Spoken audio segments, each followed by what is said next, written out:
Vamos a hablar esta tarde, tenemos entrevista, agradezco con mucho gusto al maestro Carlos Navarro López, miembro y fundador del Partido de la Revolución Democrática, y nos va a hablar de los 56 años de de la matanza de Tlatelolco de 2 de octubre de 1968 y bueno, parte también de los movimientos que se organizaron aquí en Sonora Estudiantiles. Maestro, yo le doy las gracias por tomarnos la llamada y bienvenido. Gracias a ti, Aarón. Me da gusto saludarte a ti y a tu auditorio, a la orden. Muy bien. Maestro, pues han pasado 56 años de la matanza, de la masacre de Tlatelolco. ¿Qué podemos hablar? ¿Qué se puede decir? Hoy se ofreció una disculpa pública por parte del Estado mexicano, pero bueno, ¿qué es lo que se tiene que destacar hoy? Pues que esa generación del 68 en el mundo en general expresó mucha inconformidad con las imposiciones de la sociedad a los jóvenes. Se rebelaron los jóvenes en Francia, Alemania, Estados Unidos, reclamando libertades. Justamente la frase que dijo la presidenta, que estuviera prohibido prohibirles a los jóvenes su manera de vestir, su música, etcétera. Y bueno, se generan movimientos muy importantes que logran influenciar, por ejemplo, a los jóvenes mexicanos, aunque aquí la circunstancia es el inicio en julio del 68, es el pleito entre un par de pandillas de una preparatoria del Politécnico de la UNAM, que desafortunadamente fue reprimida por granaderos, y eso desató una serie de manifestaciones que también fueron enfrentadas con la fuerza pública. Desarrollamos una movilización impresionante en agosto de 250,000 participantes en una llamada Marcha del Silencio, todos con cubrebocas, tapabocas, dicen, encabezados por el rector de la UNAM, Javier Barros Sierra. Eso es agosto. Y en octubre pues se da este lamentable acontecimiento en una plaza, la Plaza de las Tres Culturas, en esta unidad habitacional de Tlatelolco, con varios edificios. En el edificio Chihuahua estaban los oradores, líderes estudiantiles de ese movimiento ya en huelga, ya como Consejo Nacional de Huelga, y con el apoyo de muchas universidades del país. Y bueno, se desata una agresión, una balacera de un batallón Olimpia que después se identifica, y de las propias tropas que entraron a la UNAM días antes. No se sabe a ciencia cierta, Aarón, qué tantos estudiantes fallecieron. Se habla de 300, de 500, de 800, pero hubo muchas víctimas, heridos, estudiantes que ya no regresaron, otros que desaparecieron, otros que fueron encarcelados, entre ellos el propio Pablo Gómez, que apareció hoy con la presidenta en esta disculpa pública del Estado. Y bueno, también este movimiento estudiantil logra impactar a muchos jóvenes mexicanos de otras generaciones que año tras año han estado conmemorando, no festejando lógicamente, conmemorando esta fecha que marca también el inicio de mucha fuerza de los reclamos de jóvenes y de ciudadanos para que México transitara de un sistema autoritario a un sistema democrático, donde entre otras cosas pues también hubiera elecciones creíbles, hubiera libertad de prensa, libertad de presos políticos, en fin, una serie de reclamos de esa generación a la cual hoy le debemos buena parte de las libertades que tenemos en este país. Oiga, maestro, en este caso, ¿qué la opinión, la disculpa pública que se ofreció por parte del Estado mexicano puede impactar en este acontecimiento? ¿Por qué después de 50 años? ¿Qué podemos hablar al respecto? Quizá ya no en el sentido, por ejemplo, de eh, favorecer o beneficiar a las víctimas, a los familiares.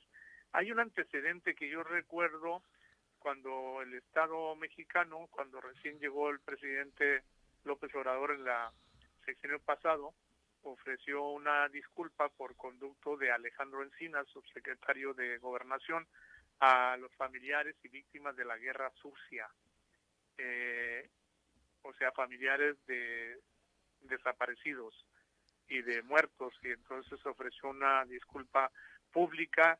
Y claro, buscaron también mecanismos como lo que se anunció por el presidente en su último día, como era la indemnización o el apoyo o la pensión, en este caso a las familiares de las víctimas de la guardería ABC, pero en el caso del 68 ya no viven buena parte de los responsables de haber ordenado esta masacre. El presidente de ese tiempo, Luis Echeverría, era secretario de Gobernación, después resultó con culpabilidad y ya de edad muy avanzada estuvo en prisión domiciliaria. El general que encabezó ese operativo, que por cierto, José Hernández Toledo, fue también el que entró con las tropas a la Universidad de Sonora en mayo del 67, sí. Es el que comandó también el octubre del 68, tampoco existe, ni los demás. Entonces, el perdón pues no lleva a la disculpa pública, no lleva a que se castigue a los responsables, eso ya no es posible, ni a que se indemnice o a los familiares, pero creo que sí tiene una connotación emblemática, simbólica del Estado mexicano de reconocer este agravio a los estudiantes, a todos los universitarios del país y a los familiares de las víctimas de esa matanza. Creo que es importante que lo haya hecho la presidenta. Muy bien. Oiga, maestro, aquí un año antes ya se había tenido un conflicto en el 67 que mencionaba ahorita, cuando ingresaron las tropas a la Universidad de Sonora. Sí, era la huelga de la Federación de Estudiantes de la Universidad de Sonora, FEUS, que se vieron involucrados en un conflicto por la candidatura a la gubernatura. Casi siempre el rector de la universidad era candidato o precandidato del partido gobernante, en ese tiempo el PRI. Sí. El rector Luis Encinas era aspirante, también el dirigente de la FEUS, Carlos Armando Viebris, fue gobernador.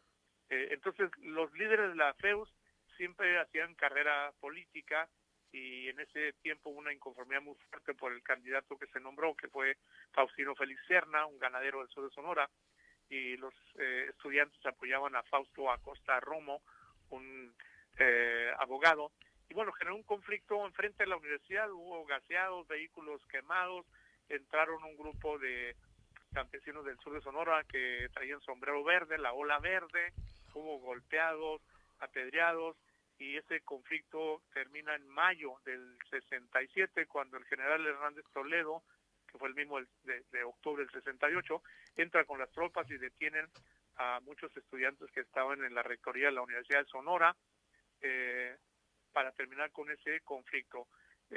Curiosamente, uno de los detenidos, porque apareció una imagen en los archivos, curiosamente uno de los detenidos después fue secretario de gobierno, que aparece en la foto en una perica, decían, en una patrulla, Roberto Sánchez Cerezo, que fue detenido junto con otros estudiantes. A él le reclamaron los estudiantes del CEUS en el 91-92, que también aprendieron a varios líderes del CEUS y profesores del STAUS, le reclamaron que justamente estaba haciendo lo que él había sufrido el 67 en la Unison. Roberto Sánchez Cerezo. Muy bien. Oiga, maestro, y bueno, ¿cómo se han venido habilitando los nuevos movimientos estudiantiles en la última década? ¿Cómo los han mirado? ¿Cómo han evolucionado? Los movimientos estudiantiles más masivos, más intensos, se han presentado de manera cíclica. Primero, en esa etapa del 71-74, cuando lucharon los universitarios por una nueva ley orgánica y el Congreso del Estado promulgó una ley que no era la de los universitarios, la llamada Ley 103. Entonces hubo un conflicto muy fuerte, movilizaciones, exigencias de renuncia del rector Alfonso Castellanos Idiáquez. Duró años ese desconocimiento del movimiento estudiantil hacia el rector Castellanos en la universidad. Yo entré al 77 como alumno y nosotros también luchábamos para que saliera el rector, que sería reelecto, por cierto, el cual salió en el 78 en el marco también de otro movimiento estudiantil fuerte para boicotear el examen de admisión que aplicaba la Universidad de Sonora a los preparatorianos, impedía el libre acceso, derecho constitucional, pero además tenía un sesgo ideológico. Se buscaba que no entraran más activistas o más estudiantes con inquietudes políticas de las preparatorias a la Unison, y entonces le negaron el acceso a muchos excelentes alumnos y fue un movimiento también muy fuerte. También hubo una represión del Estado en el gimnasio universitario, con gases lacrimógenos, un estudiante de ingeniería con un rozón de bala en la cabeza, su servidor, que fue el único detenido y entregado por la Judicial del Estado al Ejército, torturado. A 3 días estuve acusado de todo hasta que los estudiantes se manifestaron, amenazaron con quemar camiones y bueno, me liberaron, me soltaron en ciencias químicas de la universidad, en ese movimiento que fue también reprimido violentamente un 11 de octubre. Estamos a pocos días de ese aniversario, fue en el 78. Después en los 80 también hubo muchos movimientos que tenían que ver con reclamos por mejorar la planta de profesores, en contra del autoritarismo reinante y con la oleada de movimientos estudiantiles en otras partes del país. Y bueno, de enfrentamientos violentos muy fuertes entre el movimiento estudiantil y un grupo de choque que se llamaba Grupo de Integración Cristiana, MICOS, de ultraderecha, entrenados con chacos, con varillas, con piedras, que atacaban asambleas de los estudiantes en el campus universitario, a los profesores que se estaban sindicalizando y a los trabajadores, a los cuales incluso desalojaron en una huelga por el reconocimiento de su sindicato. Y de ahí llegamos hasta el 91-92, donde los estudiantes se oponen a la Ley 4 que decretó el Congreso del Estado, estando de gobernador Beltrones y de secretario de gobierno Sánchez Cerezo, justamente el que detuvieron en el 67, y es un movimiento estudiantil muy fuerte, no sé si eran 5,000 alumnos, no tengo el dato, pero en su inmensa mayoría se manifestaron.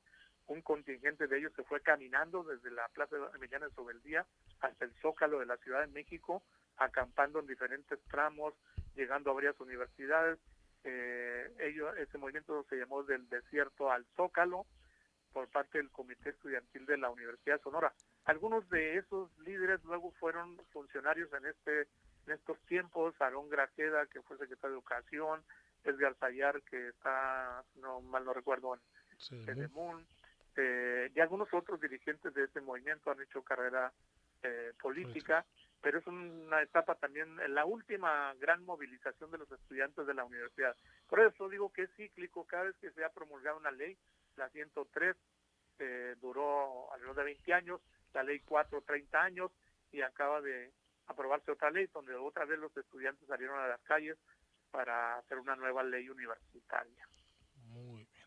Maestro, le agradezco que nos haya compartido pues toda esta historia y vamos a seguir en contacto con usted. Al contrario, gracias a ti, Aaron, gusto en saludarte.